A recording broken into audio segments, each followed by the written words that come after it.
आज के इस व्याख्यान में आप सभी का स्वागत है। अब तक हमने अद्वैत वेदांत अर्थात शंकराचार्य के दर्शन को पढ़ा था। अब हम विशिष्टाद्वैत वेदांत अर्थात रामानुजाचार्य के दर्शन को यहाँ पढ़ने जा रहे हैं। रामानुज विशिष्टाद्वैत के सर्वाधिक प्रख्यात आचार्य हुए हैं। रामानुज के नाम के साथ ही विशिष्टाद्वैत को जाना जाता है। उनका जन्म तमिलनाडु के पेरुम्बदूर में हुआ था। रामानुज का संप्रदाय श्री संप्रदाय के नाम से जाना जाता है। रामानुज ने ब्रह्मसूत्र पर भाष्य लिखा जो श्री भाष्य है।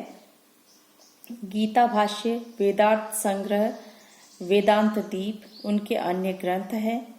रामानुज के बाद सुदर्शन सूरी विशिष्टाद्वैत के प्रख्यात आचार्य हुए। उन्होंने श्री भाष्य पर शुद्ध प्रकाशिका टीका लिखकर रामानुज के सिद्धांत की व्याख्या की है।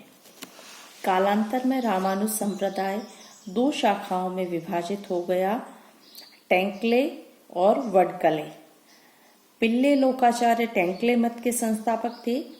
ये तमिल आगमों को संस्कृत आगमों से अधिक महत्व देते थे।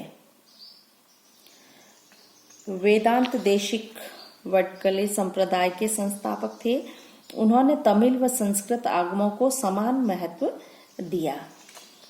अब हम यहाँ पर सामान्य परिचय के बाद रामानुज दर्शन या विशिष्टाद्वैत वेदांत में ज्ञान मीमांसा या प्रमाण मीमांसा क्या है उस पर थोड़ी सी विचार विमर्श कर लेते हैं। विशिष्टाद्वैत दर्शन की प्रमाण मीमांसा यथार्थवादी है। इसमें ज्ञेय विषय अर्थात जो बाह्य पदार्थ है जिसको हम जान सकते हैं कि ज्ञान से स्वतंत्र सत्ता मानी जाती है। इसकी सत्ता ज्ञान के पूर्व भी होती है और ज्ञान के अभाव में भी। इस प्रकार बाह्यार्थ अर्थात ज्ञेय विषय वह है सत्य है। उसका अस्तित्व आत्मा या ज्ञान पर निर्भर नहीं होता है। रामानुज के अनुसार ज्ञान में दो तत्व निहित हैं, ज्ञाता और ज्ञेय विषय। ज्ञान आत्मा का धर्म है और यह ज्ञेय पदार्थ को आत्मा से संबंधित करता है। रामानुज के अनुसार ज्ञान जड़ नहीं है क्योंकि वह बिना किसी साधन के स्वयं को और अन्य वस्तुओं को व्यक्त करता है। जड़ वस्तुएं ऐसा नहीं कर सकती। ज्ञान आत्मा की तरह चेतन भी नहीं है क्योंकि वह वस्तुओं को प्रदर्शित करता है। वह उन्हें जान नहीं सकता। इसके विपरीत आत्मा ज्ञाता है किंतु वह केवल अपने को प्रदर्शित करता है, अन्य वस्तुओं को नहीं। रामानुज ज्ञान के दो भेद मानते हैं, धर्मभूत ज्ञान और धर्मीभूत ज्ञान। धर्मभूत ज्ञान चेतन आत्मा तथा ईश्वर का गुण है। ज्ञान आत्मा पर आश्रित है। आत्मा से अलग इसकी सिद्धि नहीं हो सकती।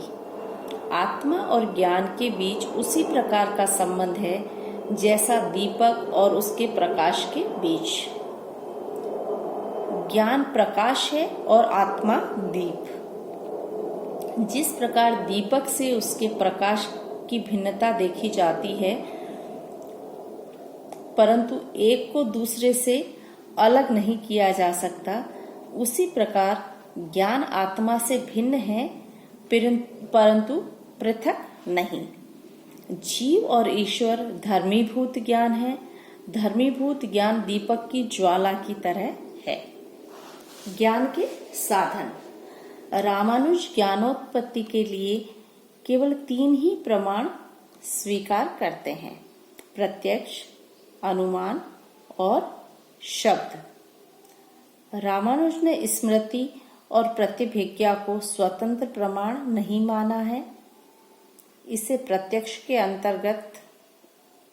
अंतर्भूत कर सकते हैं। इसी प्रकार उपमान और अनुपलब्धि अथवा अर्थापत्ति भी अनुमान में समाविष्ट किए जा सकते हैं।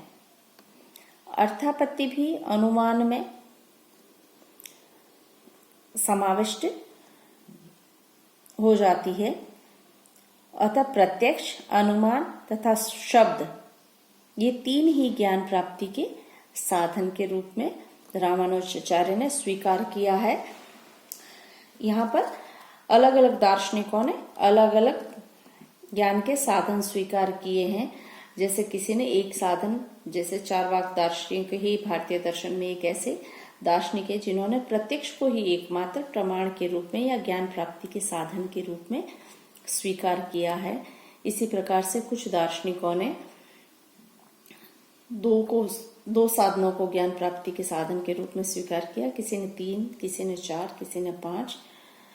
लेकिन रामानुजाचार्य की जब बात आती है तो हम यहाँ पर रामानुज को ज्ञान प्राप्ति के इन 3 साधनों अर्थात प्रत्यक्ष, अनुमान और शब्द को स्वीकार करते हैं और अन्य साधनों को इन्हीं तीनों के अंतर्गत अनुमान में ही वह समाविष्ट कर लेते हैं या शब्द में ही समाविष्ट कर लेते हैं।